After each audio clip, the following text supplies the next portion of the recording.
Good afternoon, everybody. Welcome to another edition of the Indy's Trusted Servant Show on InspireSmall.biz. What is Indy's Trusted Servant? Well, that's me, Danny O'Malia. I'm Indy's Trusted Servant. I do customer service training and keynote speaking about customer service and organizational culture. Organizational culture determines the level of customer service. I learned all of that from the hand of the master, my late father, Joe O'Malia, back in the O'Malia Food Market days, and even before that, at the age of 9, when my dad had a little grocery store in Broad Ripple, where the Vanguard Bar is now, and he lost that store, and 10 years later he came back and started O'Malia. So one of my lessons was never, ever, ever give up. If you're interested in my customer service keynoting or training, give me a call at 317-413-9062. What's the Indy's Trusted Servant Show? I like to describe it as lively local small biz and community talk where you can feel the pulse of Indy on InspireSmall.biz. Every Monday at 3 o'clock, a new episode goes up. And I want to thank Ryan Henry for hosting the show here at InspireSmall.biz. And today we've got 3 Rotarians in the room. Ryan is Eastside Rotary. I'm the Carmel Rotary. And my guest, Wally Brant, is the Indianapolis Rotary. Right. And I want to introduce everybody to a new friend, Wally Brant. A few weeks ago, I interviewed Pat Sullivan of Sullivan's Hardware, one of the finest retail establishments in Indianapolis. And this is a different end of business. This is Indiana Oxygen. And I've been dying to meet Wally for a long time, and I'm happy to have him here. Wally Brant, CEO of Indiana Oxygen. Welcome to the Indy's Trusted Servant Show. Thank you, Danny. I really appreciate it. Looking forward to it. Well, it's great to have you here. So tell us a little bit about the Wally Brant story, and don't fail to hold up your book when you come to that part of it. Okay. Well, that's a whole different story, but my family started Indiana Oxygen, my grandfather and his brother, in 1915, and it has been a family-owned independent distributor for gases and welding supplies ever since. My dad and his cousin was second generation.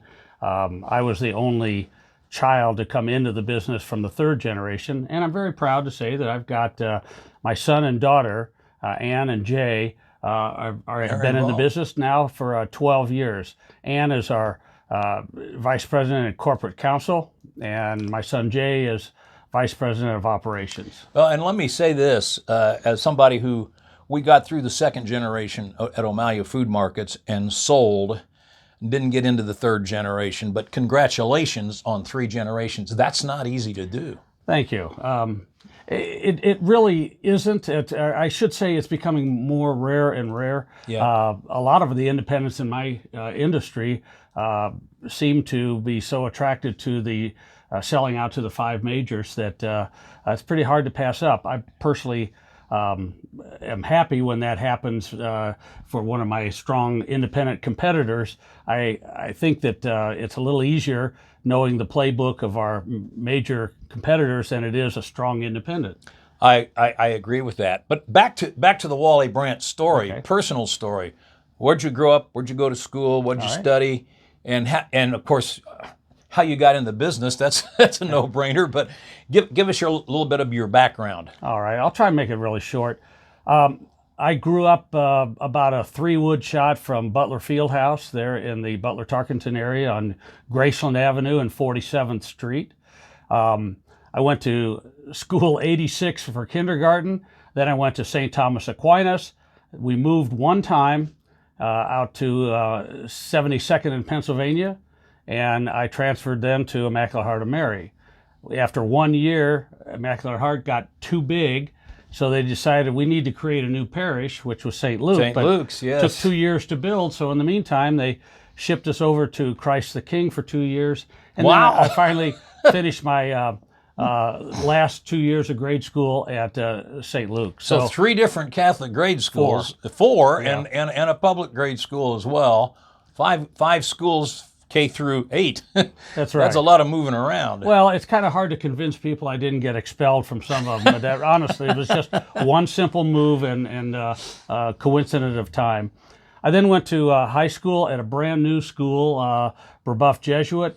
We didn't know much about that. My parents didn't know much about the Jesuits, except they knew that it was they were pretty strong disciplinarians and had a teachers. good reputation for academics. So I didn't think I was a juvenile delinquent, but they might have. So they sent me to Brebeuf. It is a different school now. It is a terrific school, in my opinion, as are a lot of public and parochial schools in the city. My son and daughter both graduated from Brebeuf. I then went on to Purdue University, and not because my grandfather and dad both went there, but I was actually flattered. I got an early acceptance there, and accolades for academics come very seldom for me. At that point in your life, did you know you were going to join Indiana Oxygen, or did you not? Absolutely not. As a matter of fact, I didn't want to join the family business. It was a small company. It really wasn't attractive to me. I mean, you know, as kids, you can grow up to want to be a policeman or fireman. Nobody wants to grow up and be a gas man.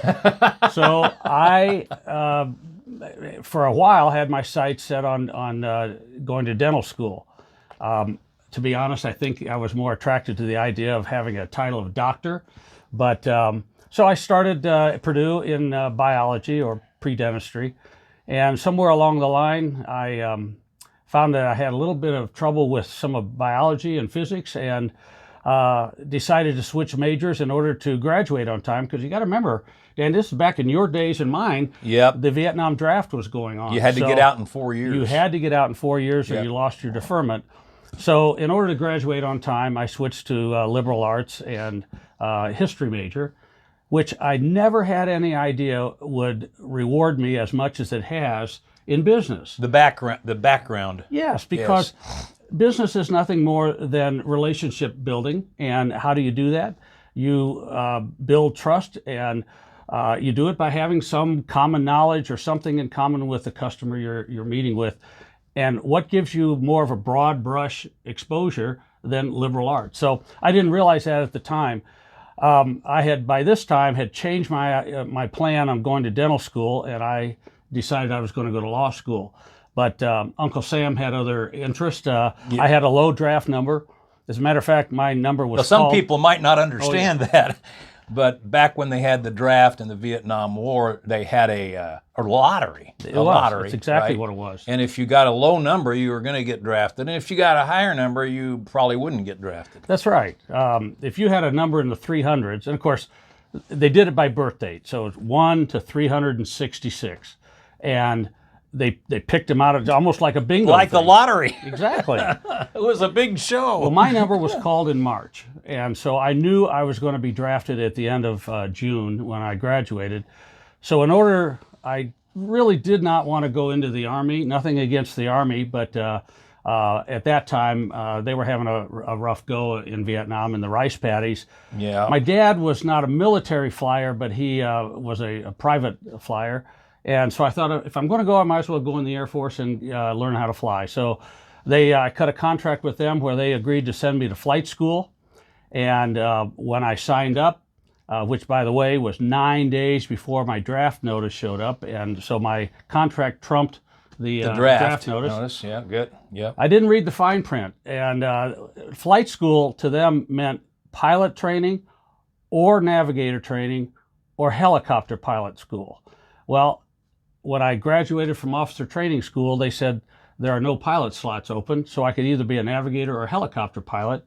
And let's be honest, at that time in 1971, helicopters were dropping like hailstones. So yeah. I signed up to go to navigator school, was assigned to a B-52. Now, you're still not thinking about the business yet. At this point, I did not want to come into the business. I'll get to that in a minute. I'm a little embarrassed for my reasons, but I ended up going to navigator school, then went on to navigator bombardier training, and served 2 tours in Southeast Asia.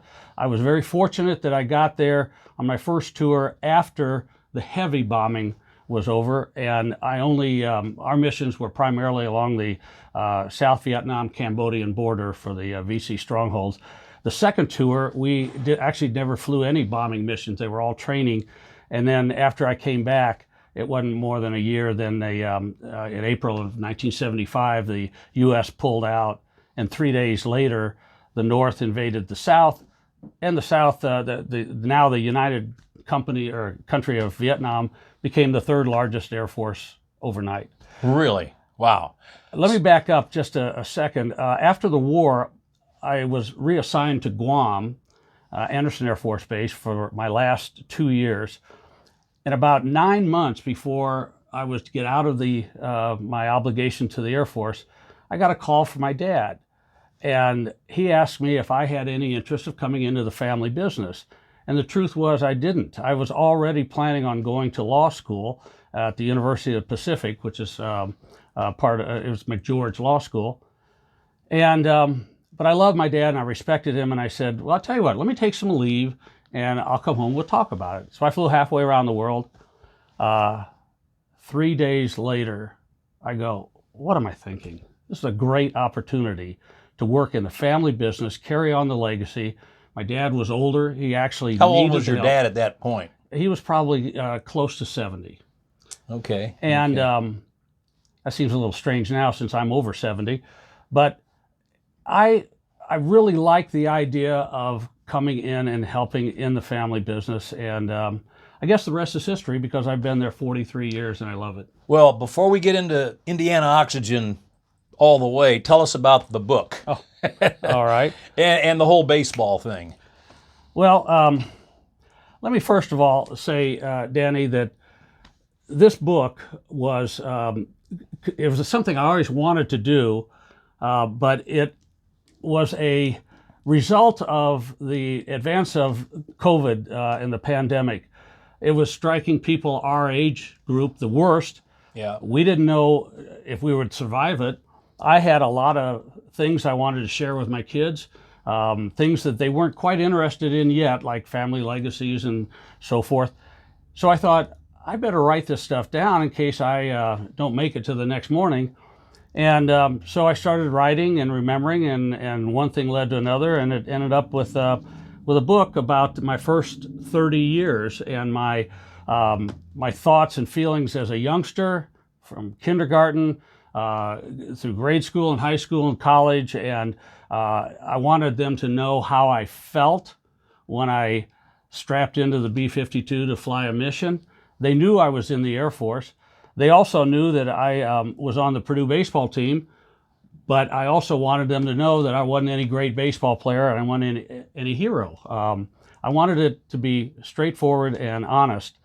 And the result was a 340-page book about my feelings. And I don't think it's made the bestseller list, and the Pulitzer people haven't called me, but if somebody's interested, and you know, I don't think Indiana Oxygen is as widely known as O'Malley Food Markets was, right, or as Sullivan Hardware is, because of the difference. And you know, your client list is more narrow. It's narrow, definitely. But if somebody's interested in, how could they get the book? Well, it's on Amazon. I think they have a couple copies left. Okay, and it's called? It's called Too Many Changes, or Too Many Curves and Change-Ups. This is what caused you not to be a great baseball player, right? Well, that and my lack of talent as well. Okay, great. So let's get into the whole Indiana Oxygen thing. So again, kind of go into more detail about what Indiana Oxygen actually does, and then let's talk about how many employees you have and so on and so forth. I'll be glad to. And a little bit about your business philosophy, which is very similar to what the O'Malley Food Markets was, and what Sullivan Hardware is too, about treating customers, employees, vendors, everybody really well. Well, I'd love to tell you that I invented this and we're the only company in town or in the state of Indiana that does this, but that would not be true.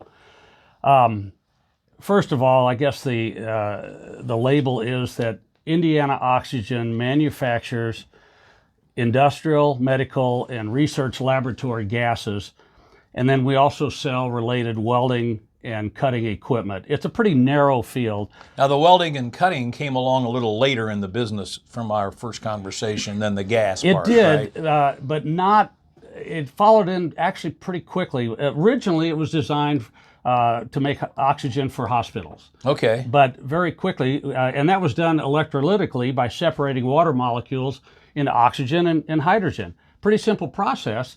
The hydrogen was wasted, and then somebody said, well, wait a second, it's flammable. Oxyacetylene or oxyhydrogen can be used as a torch for cutting and welding and so forth. Oh, so okay. let's use this gas. How long ago was that? You said 1915. so right about the same time you started then. Yes. Okay, it was that Again, long it was ago. primarily designed for hospital oxygen, but the welding part came pretty quickly thereafter. So we have a pretty narrow array of products. Right now we have 16 locations in Indiana and Ohio. Are those all manufacturing facilities? No, only 3 of them are. The rest of them are retail stores. So we have a distribution center for gases and equipment from each one. And then we have a retail store. Is there a retail store in Indy? Oh yeah, it's at our headquarters, which is near West 71st Street and I-465. Oh yeah, on 6099 West Corporate Way. It's not the type of thing that we get a rush during Christmas time for stocking stuffers. It's pretty much designed just for the welder and the research people for regulators and high purity equipment like that. We service just a vast array of different industries, sheet metal manufacturing, automotive third tier, beverages, restaurants. Beverages and restaurants. Tell me what you sell to those people. Well, we sell carbon dioxide. Every single McDonald's and Burger King uses CO2. We also sell nitrogen for the wine bars and so forth. We sell nitrogen to I won't name the company, that wouldn't be fair, but that makes cocktails in cans. Okay. It preserves them. We also sell liquid gases like liquid nitrogen for food processing and food freezing, CO2 for and dry ice for shipping. Like recently, the serums for COVID. Oh, really? There's just a vast array. And oddly enough, not one single customer that I know of do we sell their top product. In other words, that we are their largest prime buy. supplier. Exactly. It's all ancillary, Really? which means that we have support about 12,000 current customers. Wow. Now, so how many employees do you have totally? A little over 160. How many in Indianapolis? 60 in Indianapolis. 60 in Indianapolis. And okay. the rest are spread out. The smallest store might have 4 people. Larger ones might have a dozen. And how many of those are involved in the actual manufacturing of the product? Only 3, Indianapolis and Cincinnati. And we also have a different manufacturing for acetylene in Beech Grove. We also do some blending in Fort Wayne. We cover pretty much the entire state from local branch stores, with the exception of Gary and Hammond, the region area, and the toe of Indiana down in Evansville. So you don't have customers up there? No. No. You said you had a manufacturing facility in Cincinnati, so you have customers in Ohio and Kentucky, right? That's Any other states? Yeah, we cross the border into Illinois and Michigan. We have distributors in Michigan that we provide all of their gases, and they in turn have their own customers and their own pricing. Now, a little while ago, you were talking about the how a lot of your competitors sell out to the big boys, okay?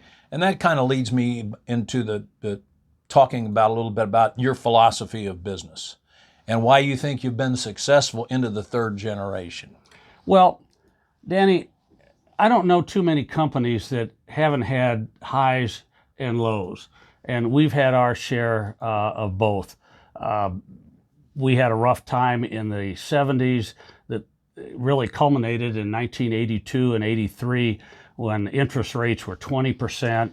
The economy was really in the tank, and it was tough. If a company isn't growing, it's sliding back, and we were caught in that gravitational I remember that pull. time period very, very well. Yes. Yeah. So one of the reasons I didn't want to come into the company at the time, and again, I'm a little embarrassed about this, but We were not a big company. We were right around $2 million in total gross revenue. And for a company that had been around for over 60 years, that's not a really great record, except if your goal was just to spin off enough revenue to keep the owners and the rest of the employees adequately compensated. And I think that which was is a part of fine goal. It's a fine yes. goal.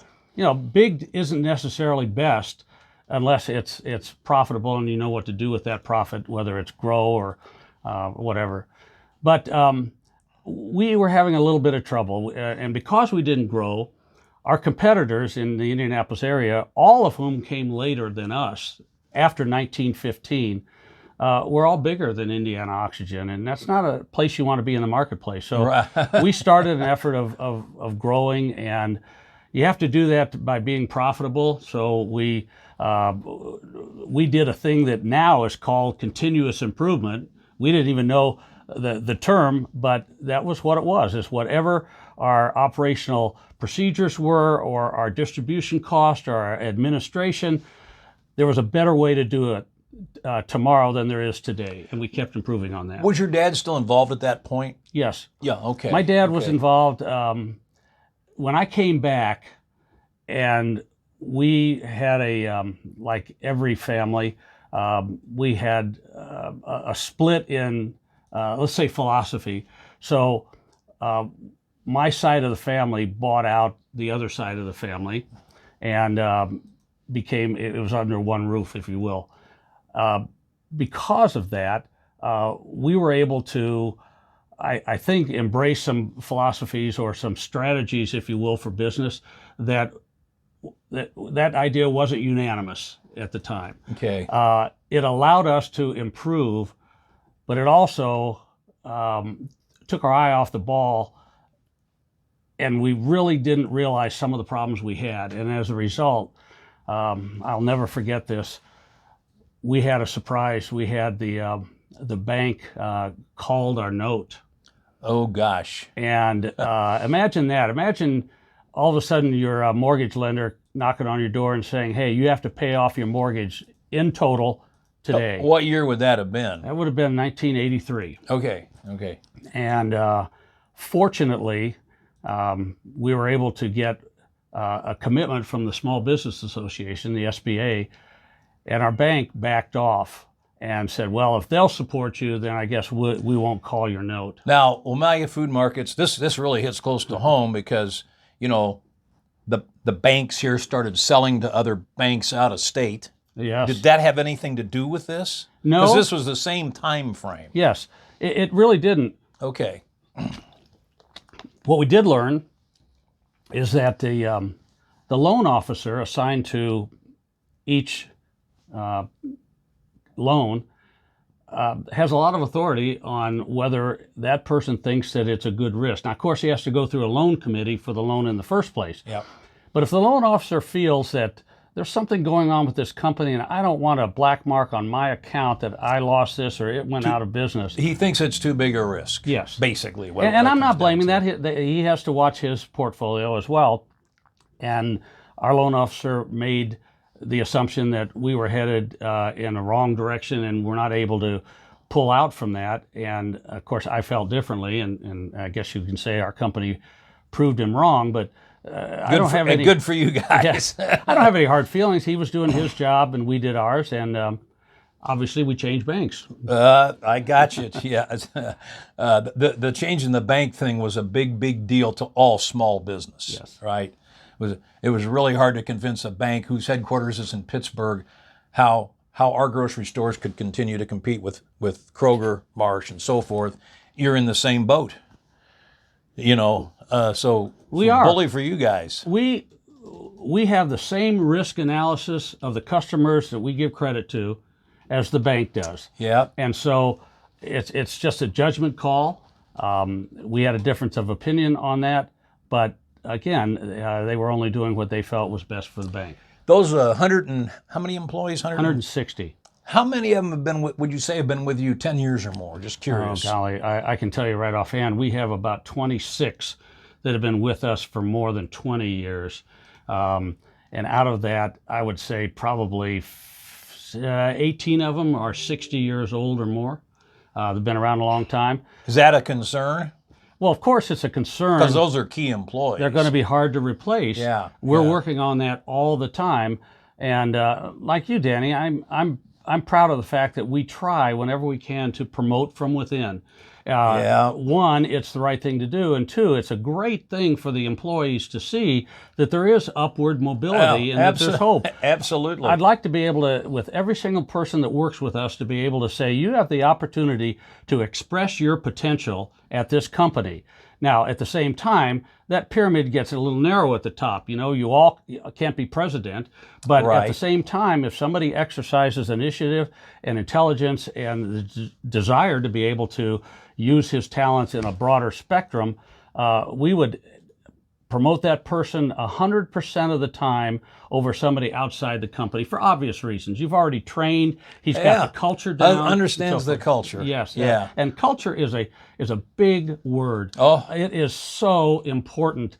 When everybody ought to want to get up in the morning and come to work and know that they're going to be greeted, that they're going to have friends there, that people are going to say, hi, glad you're here, because if you're not here, I have to do your job, and so forth, as opposed to blindly coming in, punching a card, 8 hours later going home, and not feeling any emotional tie whatsoever. I'm listening to the radio on the way down here, and I got Sirius radio on. Okay. And I got the country station on, and they're playing a song by George Jones called Finally Friday.